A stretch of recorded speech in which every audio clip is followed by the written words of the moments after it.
If you have diabetes, you know that managing blood sugar is a daily challenge. You've been told to watch your carbs, to avoid sugar, to check your levels regularly. You probably scrutinize every food label and second guess every meal choice. But what you may not know is that your morning coffee habit could be quietly sabotaging your glucose control in ways that have nothing to do with whether you added sugar. The real culprits hide in plain sight, in the timing, the add-ins, and even in foods marketed as healthy choices. Many diabetics learned this the hard way. After months of unexplained morning glucose spikes and restless nights, they discovered that their diabetes-friendly coffee routine was actually working against them. So in this video, we'll explore the 7 things every diabetic needs to know about coffee, the traps most people fall into, the surprising science behind caffeine and insulin, and the exact templates that keep your body's sugar stable while still enjoying your daily cup. If you find this information useful, click subscribe and turn notifications on to see our future videos. Here's something that might surprise you. Black coffee contains 0 carbohydrates and 0 sugar. Plain brewed coffee won't directly raise your blood glucose levels.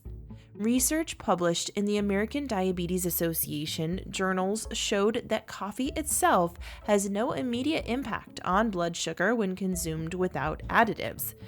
This matters because many diabetics avoid coffee entirely, thinking the beverage itself is the problem. They give up something they enjoy based on a misunderstanding. The truth is simpler. Coffee becomes a blood sugar issue only when you start adding things to it. Beyond blood sugar neutrality, plain coffee delivers powerful antioxidants called polyphenols. These compounds fight inflammation throughout your body, which is especially important for diabetics who face higher inflammation risks. Have you been avoiding coffee completely because you thought it would spike your glucose? But before you celebrate and order your usual fancy drink, you need to know about the hidden trap that catches 90% of diabetics. Walk into any coffee shop and order a medium caramel latte. You just consumed 40 to 50 grams of carbohydrates, roughly the same as drinking a can of Coke. Flavored lattes, fraps, mochas, and seasonally special drinks pack massive sugar loads from syrups, sweetened sauces, and whipped cream toppings. A study from Duke University found that when diabetics consumed caffeinated drinks with added sugars, their blood glucose levels jumped 8% higher throughout the day. The breakfast spike was 9%, lunch was 15%, and dinner spiked to a shocking 26%. That single morning coffee drink created a domino effect that wrecked blood sugar control for the next 12 hours. The practical takeaway is straightforward. If you want a flavored drink, order the smallest size available and ask for half the usual syrup. Count those carbohydrates in your meal plan for the day. Better yet, skip the syrup entirely and just use cinnamon or vanilla extract for flavor without the glucose spike. An extra benefit, cutting these sugar bombs saves you 300 to 500 calories per drink. Most people lose 5 to 10 pounds within a month just by switching from flavored lattes to simpler options. The coffee chains won't advertise this, but there's an even sneakier ingredient that diabetics think is healthy. Oat milk has become the trendy, healthy choice over the past few years.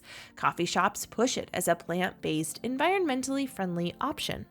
But oat milk contains significantly more carbohydrates than dairy milk because it's made from grain. An 8-ounce serving of oat milk typically contains 16 grams of carbohydrates, while dairy milk contains about 12 grams. That might not sound like much, but when you add oat milk to a large coffee and that coffee shop also sweetens their oat milk with added sugar, you're looking at 20 to 25 grams of fast-acting carbs before you've eaten breakfast. Research shows that grain-based milks cause faster glucose spikes than dairy because the carbohydrates break down quickly. When researchers tracked continuous glucose watches on diabetics who switched from dairy to oat milk, they saw average glucose increases of 15 to 20 points within 30 minutes. If you prefer plant-based options, choose unsweetened almond milk or unsweetened soy milk instead. Almond milk contains only 1 to 2 grams of carbs per serving. Unsweetened soy milk has around 4 grams and delivers protein that helps slow any glucose rise.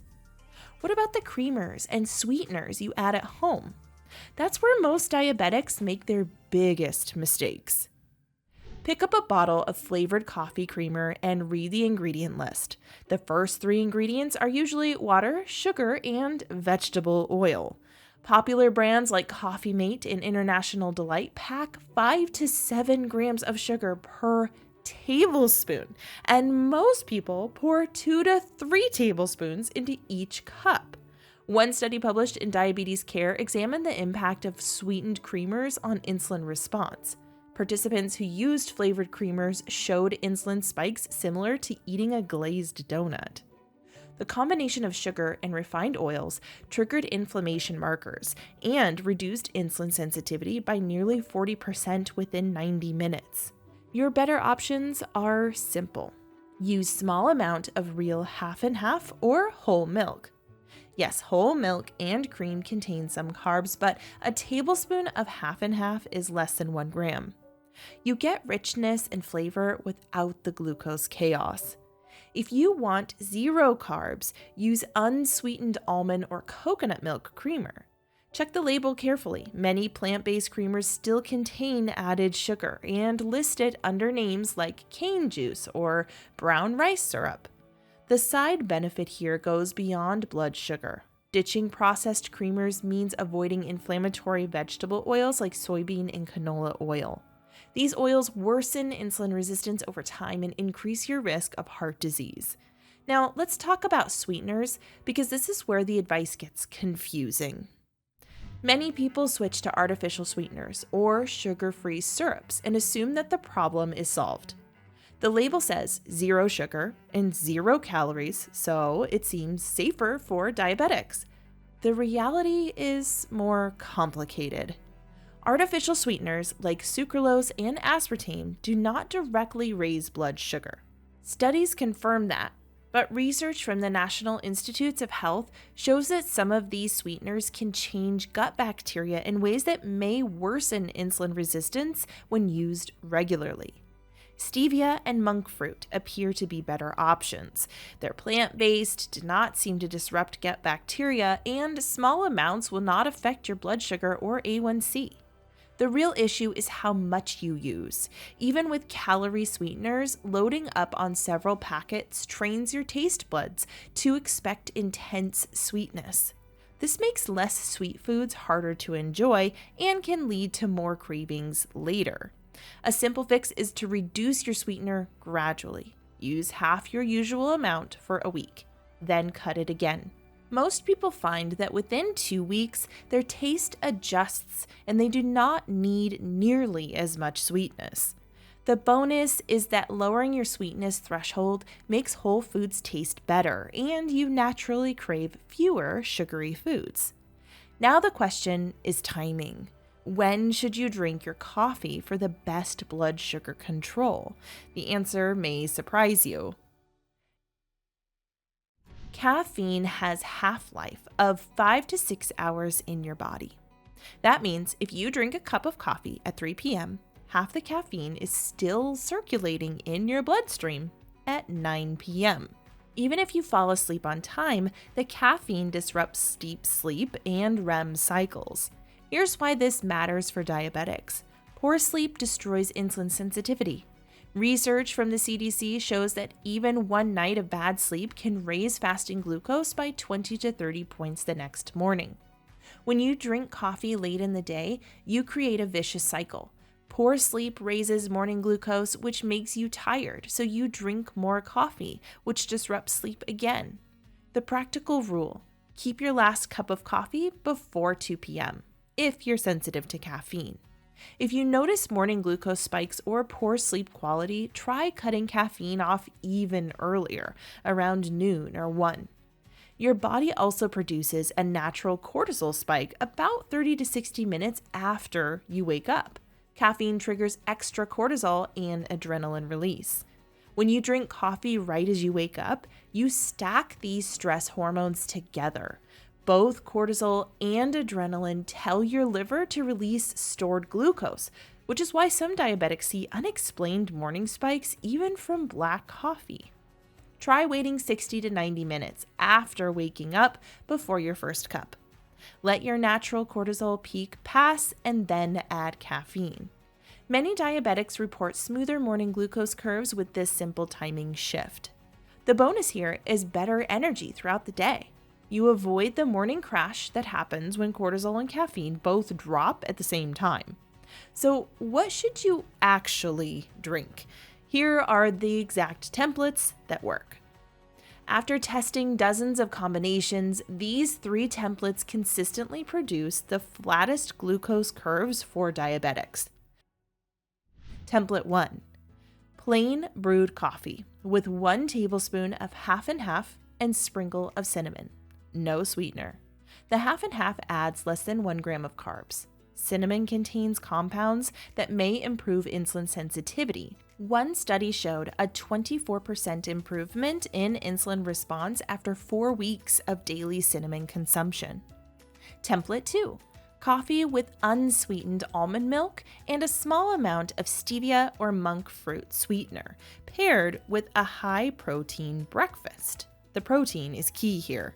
Studies show that eating 20 to 30 grams of protein with your morning coffee reduces glucose spikes by up to 40% compared to coffee alone. The protein slows digestion and provides steady energy for hours. Template 3. For the occasional treat, order the smallest size flavored drink available. Ask for half the usual syrup or half sweet. Skip the whipped cream. Count the carbohydrates, usually 15 to 20 grams for a small drink with half syrup, and budget it into your meal plan.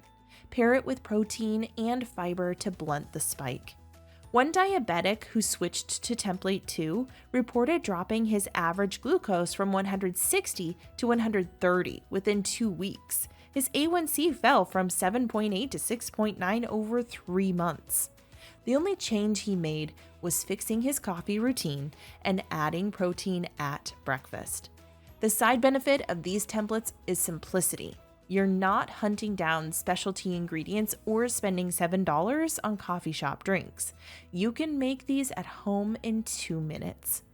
Before we wrap up, there's one critical warning you do need to know. For most people with diabetes, moderate coffee is safe and can even be helpful. Long-term studies show that drinking 3 to 4 cups of plain coffee a day is linked to about 25% lower risk of developing type 2 diabetes. Compounds like polyphenols and chlorogenic acid may help your body handle glucose more effectively over time. Some situations require more caution. If you're pregnant, have advanced kidney disease, atrial fibrillation, severe anxiety, or uncontrolled high blood pressure, caffeine limits are much tighter. Caffeine can raise stress hormones, which can worsen these conditions. People with kidney disease in stages 3 to 5 should be especially careful. Their bodies clear caffeine more slowly, so normal amounts can build up to unsafe levels. If you take insulin or sulfonylureas, watch how coffee affects your blood sugar. Check your glucose about 30 minutes and 2 hours after drinking it for several days. Some people see no change, while others spike 20 to 30 points from the same cup. Continuous glucose monitors make this easy. If you notice a pattern, talk with your doctor before adjusting anything. The key point is that coffee is not the enemy. Plain coffee, timed well and without heavy add-ins, fits into a diabetes-friendly lifestyle. The problems are easy to avoid once you know what to look for. If the timing of your coffee can change your blood sugar, imagine what the timing of your meals can do. Watch our video, Fix Insulin Resistance Fast. 5 proven steps you can start today and learn the 5 habits that can make the biggest impact on your glucose. If this video was helpful to you, please be sure to like, subscribe, and turn on notifications so you never miss new content.